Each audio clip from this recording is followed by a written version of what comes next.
Hello, welcome to Mahia Reads. My name is Kiersten Michele. I am a fantasy author and massive bookworm. Today, I wanted to talk about the books that I cannot get out of my head. These are the books that I read, and for whatever reason, like weeks, months later, I am still thinking about them. Which, as someone who reads hundreds of books a year, I feel like it's a big deal when a book just sticks with me and I can't stop thinking about it. Because there are great books out there that I've read and I'm like, cool. And I move on and I might think about it occasionally. But these books are books that I wake up thinking about. Am I obsessed? Am I weird? Yes. So let's talk about them. The first book I want to talk about is A Psalm for the Wild Built by Becky Chambers. And this, along with its sequel, which is A Prayer for the Crown Shy, I think about both of these books really constantly.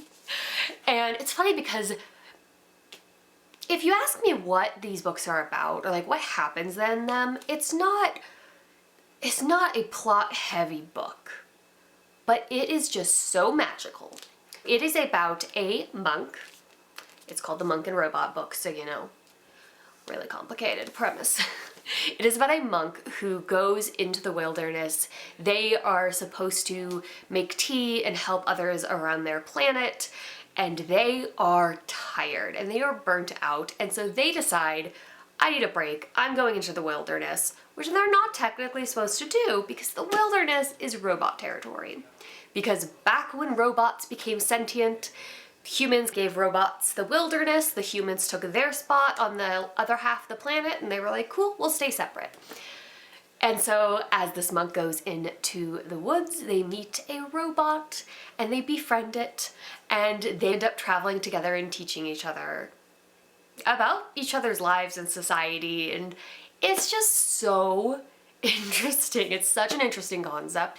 It's so beautifully done. The world is so magical. Even though you're only seeing these like really intimate small snippets of the world, it still feels so big. So absolutely recommend, especially if you're okay with something not being super plot heavy, but rather just exploring and philosophizing and getting to know these really unique characters and creatures. I don't know if creature's the right word, but robot. The other one I want to talk about that is also not a standalone, and so that is Strange the Dreamer by Laini Taylor. This duology, so the second one is Muse and Nightmares, I cannot wait to reread it. I have not yet because it is duology and they're both pretty hefty boys, and I don't have time to read that much when there's other stuff I want to read that I haven't read yet. But also, like, I know I need to reread this series, this duology. I loved this one so much. This is a story about Strange. His name is literally Laszlo Strange. And he has always wanted to go and explore this mystic, or find this mystic city that exists, but no one knows the name of it. Like literally they try to say the name and they can't. They can't remember the name, but it's this mythical city, and so he ends up kind of accidentally inviting himself along to this trip with a bunch of other people who are going out to seek out this place because this place is in trouble. Because I'm trying to remember exactly what you know of the premise at the beginning, but there is some kind of problem in this city. They're in trouble, and so this group is going to see if they can fix the problem.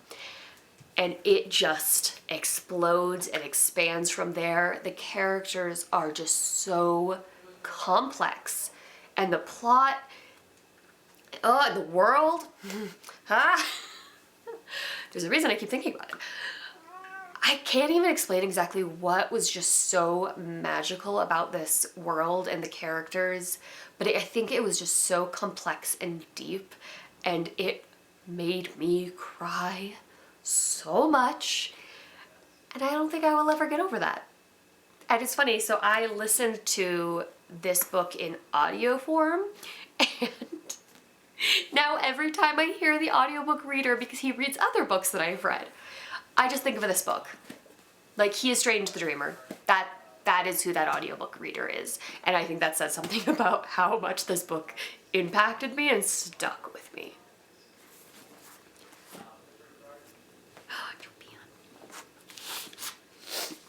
Another book I want to talk about, which is another book that just hit me and stuck and just made me think, and that is The Last Cuentista by Donna, Barba, Higuera. My cat is distracting me. So this book is technically middle grade. I think it was placed under the young adult section, but it's definitely young adult. I think the main character is 12, but I don't care if I'm an adult. This book was fantastic. It 100% gave me Giver vibes, except you take Giver and you place it in kind of a more modern future. I know they're both technically in the future, but this one feels more real for right now. This Latina main character, who pretty much, she is on a spaceship. She leaves behind Earth with her family, leaving her grandmother behind to die on the planet as it's imploding. And she goes into chrono sleep, I believe, and then as she's getting put into sleep, things get weird and things happen that are not supposed to happen. And so when she wakes up, she is the only one that remembers the true history of Earth. And so it is about that, like, complexity of her trying to show people and teach people and understand what's happening. And she's the only one, the last storyteller, the last person of this spaceship who knows the real story of Earth. And it's just so beautifully done. The end is magical. Yeah, I just absolutely adored it. And if you like The Giver, this book is, I think, the perfect follow-up to that, of just, let's take The Giver and make it a little bit more modern and talk a little bit more to society today. Loved it. Jobin agrees. 5 out of 5 stars. The next book I want to talk about is The 10,000 Doors of January. Alix Harrow has my heart. She doesn't know it, but she does. This book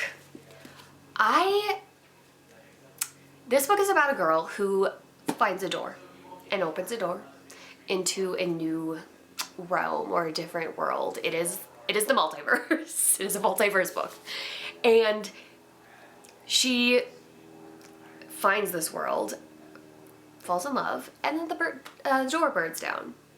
And so she is trying to figure out how to get back into this other world. And there's these characters who are continually trying to close the doors, burn them down. They do not like the multiverse. I don't know, rude. And so it is about this one young female against this whole pretty much male-dominant society. And it does take place in early America. I would guess early 1900s America. I'm blanking on if it gives a specific date. And so women did not hold any power back then, let alone a young woman, who claims that there's doors to other universes. And so just the way that's handled in terms of how this girl is treated by society and by her family, and it's painful, but it's also just so well done, because it feels so real, and it's this magical story with just this very grounded horror in how it's being treated. And it's not a horror, it's a fantasy, but it just feels very realistically dark in time. Absolutely recommend it. It is beautiful, and really all of Alix's books touch my heart. I'm sure I am like 2 chapters into The Starling House, and I have a feeling this is going to end up on this list one day.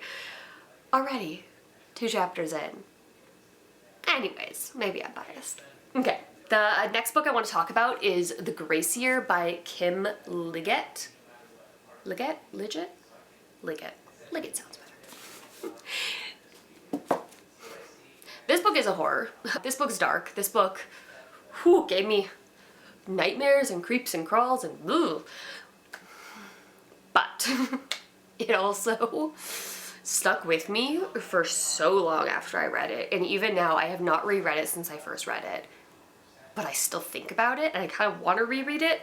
But I also am like absolutely terrified to reread it because once again, the book gave me nightmares. And maybe it's the fact that the main character, the bad guy, is named Kiersten. I'm like, well, that's nice. But it is about this civilization, so it is a dystopian society, I guess once again maybe some Giver vibes, but it is a dystopian society where everyone, I think at the age of 16, they send all of their girls out into the woods to live for a year, their grace year, in this little camp by themselves where there are no laws and there's no rules. It's otherwise a very oppressive society, so this is their time to be free. And it gets a little Lord of the Flies in terms of what these girls do with their freedom. But it's so good. Once again, just very real dark. And by that I mean real dark. I mean also real dark. But in terms of just like these horrific things happen, but it feels all very realistic and grounded. What doesn't feel grounded is explained. It's so hard not to like spoil, but this book was so good. And I'm not normally, like, this is not my genre. I like unsettling horror. This was like, oh my god, what's wrong with these girls? Someone help them horror. But I absolutely loved it. I loved the end. I loved just, highly recommend. It is hard to explain why it is so good because I feel like the premise of like these girls go off in the woods for a year of freedom. Think Lord of the Flies. But it almost feels darker because girls can be so bad. So, highly recommend though if you're in a weird mood. If you're up for that, I loved it. Okay, I'm gonna end on a happier note. Happier note. And so I own this book, but I think I lent it out to someone. I really need to get a better system for that. Help me. If you have a system for lending out books that doesn't require you to remember who you lent them out to and when. So that book is This Is How You Lose the Time War by Amal, El-Mohtar, and Max Gladstone. I've talked about this book, I think, a few times because it's one of my favorite books. I've reread it multiple times. It has stuck with me forever. I will never stop recommending this book, and it's so funny because I totally know that it is a book that many people will not like. Like, if you talk about purple prose, yes, it has purple prose. It is over the top. It's weird. It's hard to understand. You don't understand it until you've read it all, which is probably why I reread it like almost immediately and then I reread it again later. But it is one of the best love stories I've ever read. I loved it. One of my favorite sci-fis, is one of my favorite love stories. It is so beautifully done in terms of how it's written. The purple prose is there for a reason and matters, and just everything about the book is perfect. 6 stars. So it is about 2 time agents. And so it is very ungrounded in terms of like, they are constantly jumping through time. So they are at the end of the world, they are at the beginning of the world. And their whole thing is they are in 2 organizations that are both trying to manipulate the timeline to win the ultimate war at the end. And so they are jumping around trying to mess with each other, and they start writing letters back and forth. Kind of like they're alone as they're jumping through time, so they have no connection with anyone. So their only connection is the fact that they keep running into each other in this fight. And so they fall in love. And things get complicated from there. It's very short, so even though it is really complex, and I totally understand it's hard to read because of the purple prose, because of you don't know what's going on, you don't understand, but it's short and it draws you in, and the characters are just so, I loved it. That's really all I have to say. I think you should read it. If you love sci-fi and romance and don't mind purple prose, and in fact appreciate purple prose when they feel like they matter and are there for a reason, perfect book. So this was not a complete list. I have so many other books that I can probably add to this list, but this is where we're gonna stop for now because I've talked too much and I feel like my voice is going out. And I'm a therapist, so my voice can't go out for my job. So, if you agree, if you don't agree, please let me know. I'm curious if other books that you've read that like you just can't get out of your head, what are they? So that I can add them to my TBR. Anyways, thank you so much for watching. We love you all, and we hope to see you next time. Bye.